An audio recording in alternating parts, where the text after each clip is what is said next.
Okay guys, welcome back.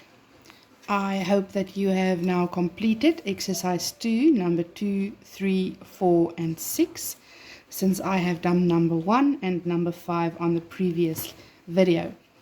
I'm quickly going to mark this with you and then I'll explain some of the rest so that you can complete them. Let's do number 2. I've given you cos squared 360 minus x. Now I've shown you in the previous video that if it's squared, doesn't matter what the quadrant is that I'm working in, that answer will be positive.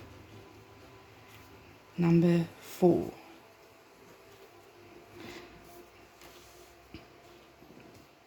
That one's going to be too long to fit in there. Let's do number 4. I'm giving you sin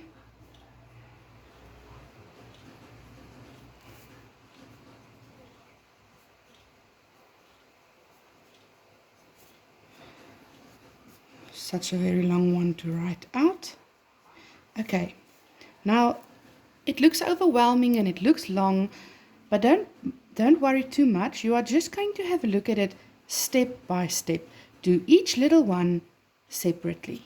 Sin of 180 minus. Now 180 minus is in our second quadrant, and sin in our second quadrant is positive. So this step is going to be positive. Then you say multiply by the next one.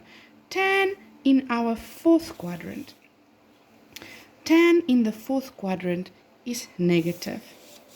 Now you can put it in a bracket so that you don't get confused between subtraction and multiplication, or you don't really have to.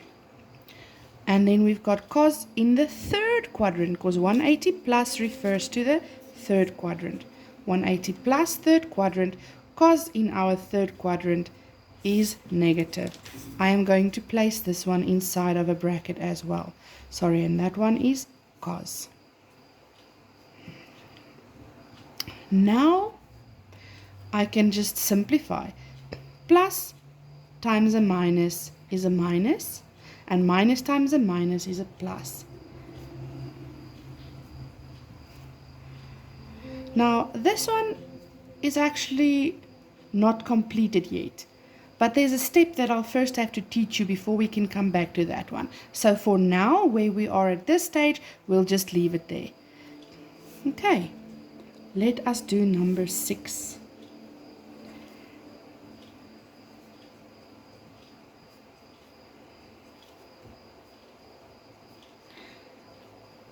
This one seems a little bit longer than all the others, but don't be, as I said, don't worry too much about it.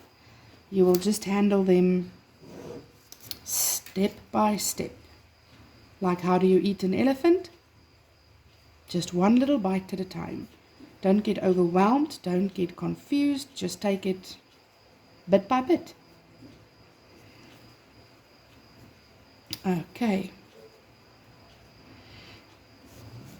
Good. Sin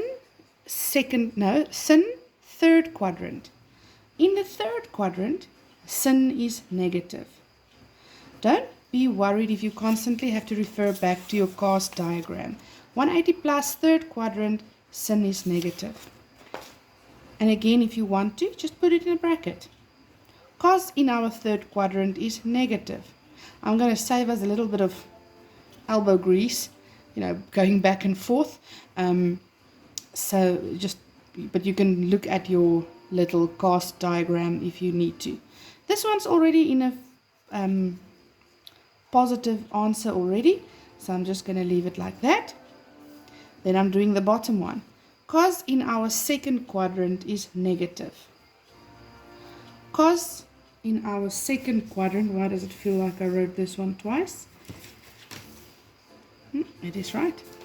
Cos in our second quadrant is negative. I'm keeping them in brackets.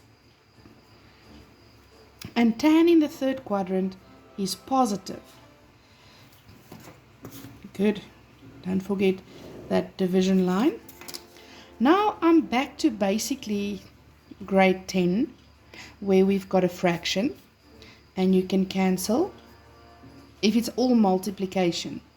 Cos can cancel cos, and minus divided by a minus is a plus, and sin over cos.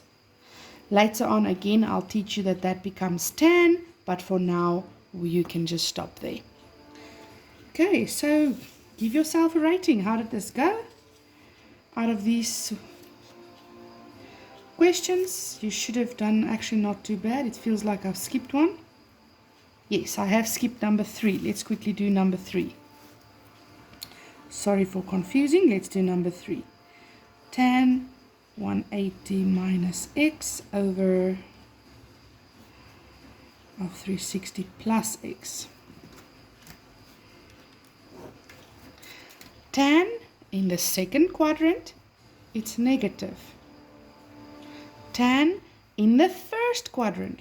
Remember that I've said if you've got a rotation of 360 and I'm back in the first quadrant, it will be positive again. And you don't have to write the positive. You can just keep it tan. And then tan cancels tan, minus divided by plus is minus, and then we just say 1 because tan divided by tan will be 1. Okay guys, see you in the next one.